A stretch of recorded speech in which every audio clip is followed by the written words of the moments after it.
Guys, good evening. Welcome back sa aking YouTube channel. For today's video, check natin ang 2024 Honda CR-V 1.5 V-Turbo CVT Lunar Silver Metallic. So guys, ito yung 6th generation ng ating Honda CR-V. Kaka-launch siya lang last September 13, 2023. So ang kanyang price guys is 2.1 million. Additional 20,000 pag Platinum White Pearl. Tour ko na kayo ngayon sa ating featured unit for today. So sa front portion guys, makikita nyo all new design na siya. So regarding sa headlights, LED na siya with daytime running lights. Sequential na rin ang ating turning lights guys. Then LED fog lamps. Then glossy black front grille. Then ang accent siya sa harap is chrome. Then honeycomb pattern naman sa lower bumper. Tsaka kung makikita nyo siya in person, mas lumaki yung dimensions niya compared doon sa previous model. So, ang maganda rin nga pala dito guys, yung sides niya. Ayan, kung makikita nyo, ano siya, para siyang robot na singket na parang, hindi ko ma-explain, ang ganda. Ang ganda sa personal. So, makikita mo yung mga curves siya dito sa lower bumper. Then regarding naman sa engine, it's a 1.5 turbo engine, CVT or 7-speed automatic. Then ang kanyang horsepower is 190. Then ang kanyang torque is 240 Newton meters. Then front wheel drive. Yan. So tour ko naman kayo ngayon sa passenger side. So regarding naman sa ating wheels, so naka tayo, 235/60 R18 alloy wheels. Then ang ating brakes sa harap is ventilated disc. Then ang suspension is MacPherson strut. Ground clearance is 198 mm. Side mirror is door integrated na. Then with side turning lights. Meron na rin siyang lane watch camera. Yan. Then guys, smart entry na nga rin pala siya guys. So pag nakita nyo to, so yun yung pag-lock. So lock. Then unlock. Yun. So nasa akin kasi yung smart key, nasa pocket ko. So within certain distance lang. Ayan. Then sa rear wheel naman, solid disc brake. Then multi-link ang ating suspension. Then sa taas naman naka shark fin antenna na tayo.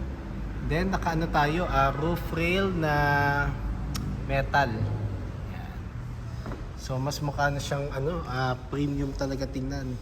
At the same time, na siya, futuristic na rin ang itsura niya.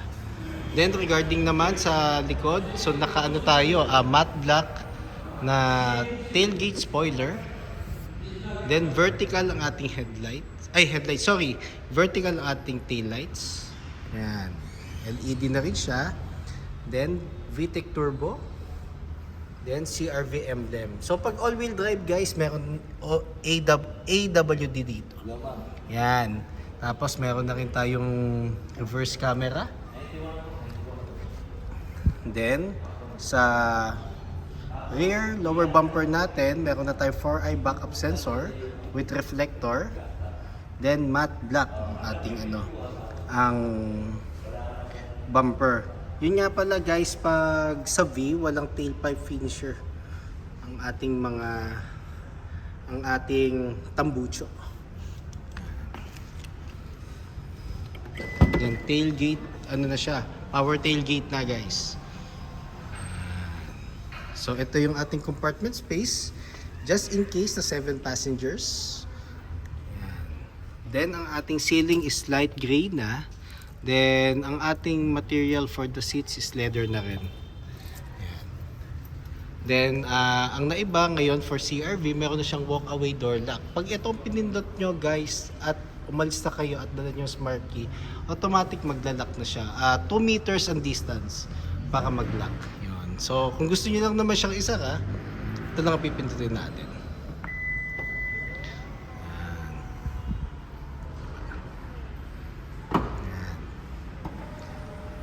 Then, fuel tank capacity is 57 liters.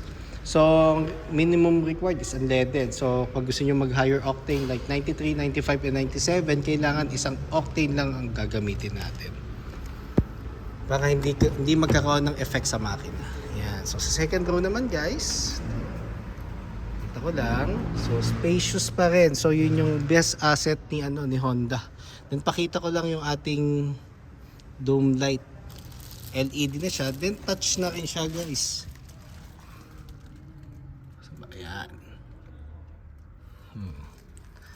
Tapos meron tayong aircon vent dito sa middle. Meron siyang dalawang charging ports.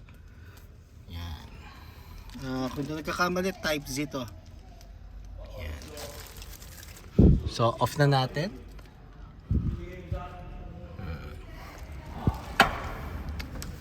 Then urethane and texture nga pala ng sides natin.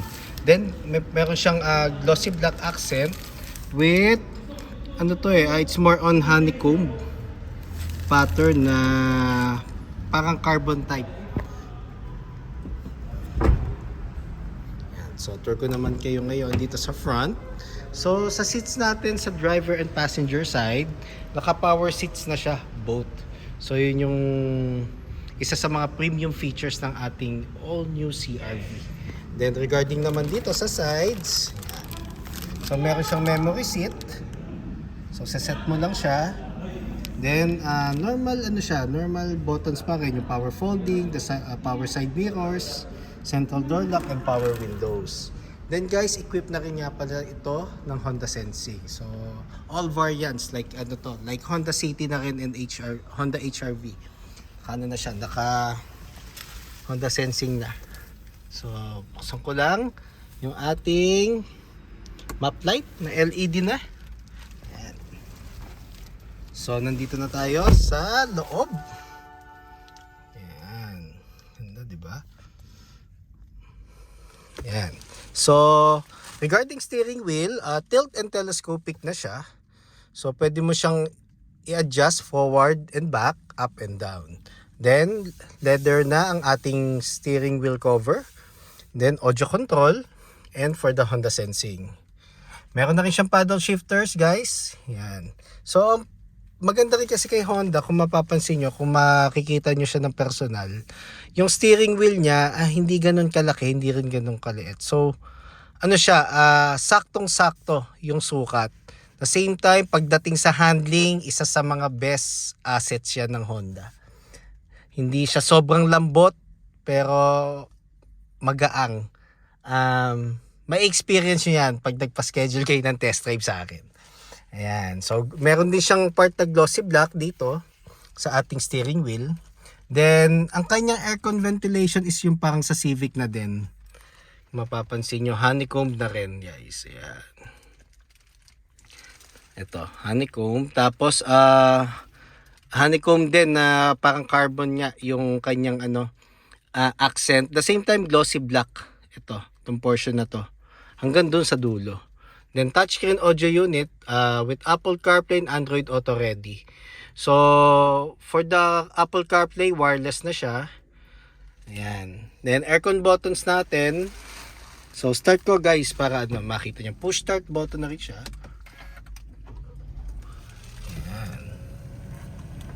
So, full digital panel na siya guys. Yan. Tapos, ito yung on. Then, dual zone air conditioning na siya guys. Yan. Papansin nyo. Yan. So, pwedeng adjust ng passenger side yung temperature niya. Same goes sa side ko. Tapos, meron na rin siyang wireless charger port. Then, meron siyang charging port dito na type C. Then, USB port.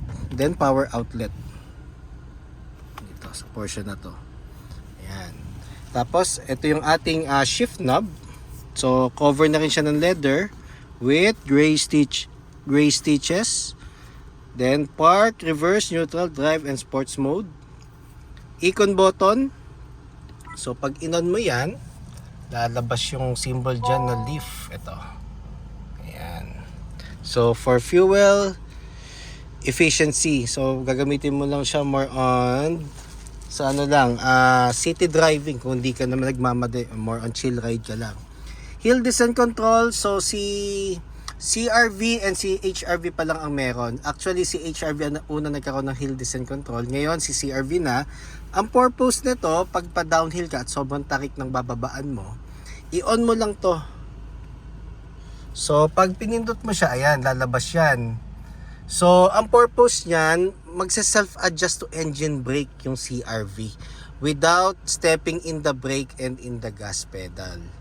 Ayan, so kumbaga para naka-free wheel pero automatic mag-a-adjust si CRV. Normally naman ano siya, 3 to 8 kilometers ang takbo. Mararamdaman mo talaga yung engine brake niya kahit di mo apakan yung preno. Tapos pag na-sense si CRV na bumalik ka na sa flat terrain, automatic magdi-disengage siya or magka-cancel. Yun yung maganda kay ano ngayon, kay hill descent control. Then electronic park brake. So gagamitin mo lang siya pag magpapark ka na matagal or i-off mo na yung makina. Kasi ang magiging handbrake mo pag stop and go ka sa traffic is itong brake hold. Ayan. Then meron tayong 2 cup holders dito. Then napakalaking armrest na leather na. Then may console box. Ayan. Then glove box.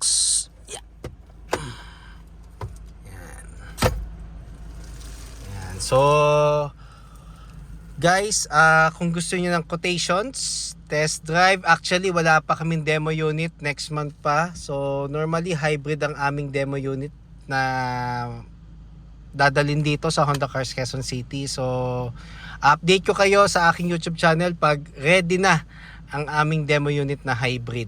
Pero if ever gusto niyo mag-test drive ng V or VX, i-check ko kung may available demo unit na. So guys, bank partners namin dyan na gusto pa-bank display, feel free to call or text 0906-386-8937 or visit me at 141 Quezon Avenue, Quezon City, and look for me, Ross Oliver Cruz, ang inyong friendly sales executive here at Honda Cars Quezon City. Looking forward to meet you here guys. So before I say goodbye, kindly subscribe muna sa aking YouTube channel para maging updated sa mga susunod na videos. Yun lang guys, thank you and God bless.